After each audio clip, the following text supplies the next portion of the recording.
সবার পক্ষ থেকে সেনাবাহিনীকে অশেষ ধন্যবাদ জানাচ্ছি। প্রথম যখন আমরা দায়িত্ব গ্রহণ করি সরকারের, প্রায় সঙ্গে সঙ্গেই এই বন্যা শুরু হয়েছিল। ঠিক বুঝতে পারছিলাম না এই জায়গাতে কি বন্যা হবে, কারণ এটা স্বাভাবিক বন্যা ছিল না। অন্যান্য বছরে যেসব জায়গায় বন্যা হয়, এটা সম্পূর্ণ ভিন্ন জায়গার বন্যা। এটা কত গভীরভাবে মানুষকে ক্ষতিগ্রস্ত করবে সেটারও কোনো ধারণা ছিল না। প্রথম আন্দাজ করা হচ্ছিল যে তাড়াতাড়ি চলে যাবে। যতই দিন যাচ্ছিল এটা কঠিন হয়ে যাচ্ছিল, বন্যার প্রকোপ বেড়ে যাচ্ছিল। তো সবাই প্রথম ত্রাণ নিয়ে দৌড়াদৌড়ি, তাদের আপনাদের সবাইকে রক্ষা করার জন্য দৌড়াদৌড়ি।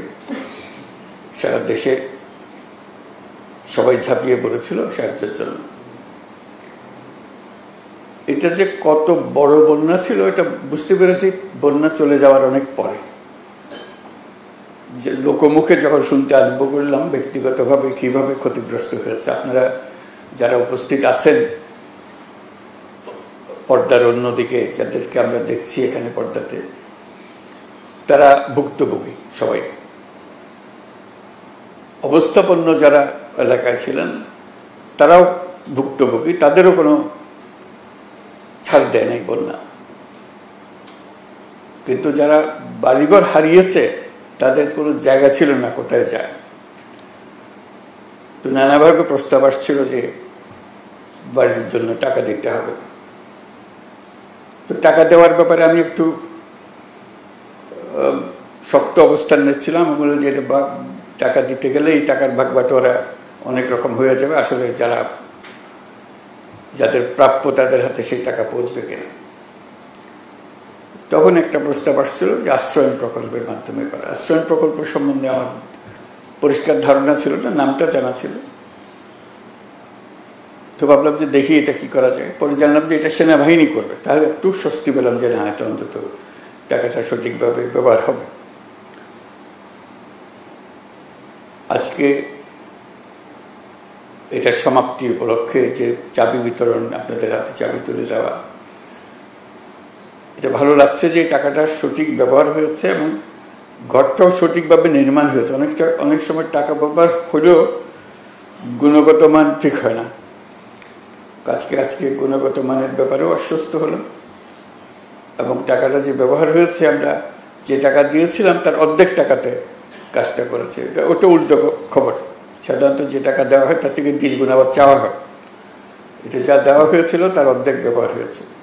এই অর্ধেক টাকাতেই 300 ঘর তৈরি হয়েছে। এটাও একটা আনন্দের খবর। আমরা সেনাবাহিনীর যারা এই কাজে নিয়োজিত ছিলেন, এটা স্বাভাবিক পরিস্থিতিতে গৃহ নির্মাণ ছিল না, অস্বাভাবিক পরিস্থিতিতে গৃহ নির্মাণ ছিল।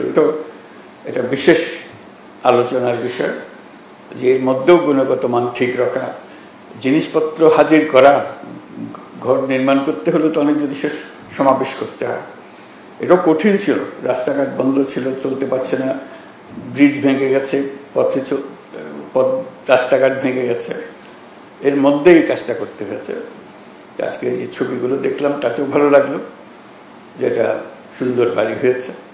তা আমরা সবার পক্ষ থেকে সেনাবাহিনীকে অশেষ ধন্যবাদ জানাচ্ছি। এই বিপদের দিনে তারা আমাদেরকে আশ্বস্ত করতে পেরেছে এবং আজকে পেছনে ফিরে তাকানোর সময় আমরা বুঝতে পেরেছি যে এটা চমৎকার কাজ হয়েছে। ভবিষ্যতে এরকম দুর্যোগের সময় তাদেরকে আমরা কাছে পাবো, আমাদের ভরসার স্থল হবে, যে আমরা জানবো যে সেনাবাহিনী এই কঠিন কাজ, এই কঠিন পরিস্থিতিতে সঠিকভাবে আমাদেরকে করে দিতে পারবে। এবং যারা এই কাজে সরাসরিভাবে নিযুক্ত ছিলেন, স্থানে কাজ করেছেন, তারা হয়তো আজকে উপস্থিত নাই, তাদেরকে আমরা সবার পক্ষ থেকে ধন্যবাদ জানাচ্ছি। যে যেখানে আছেন আমরা অশেষ কৃতজ্ঞ।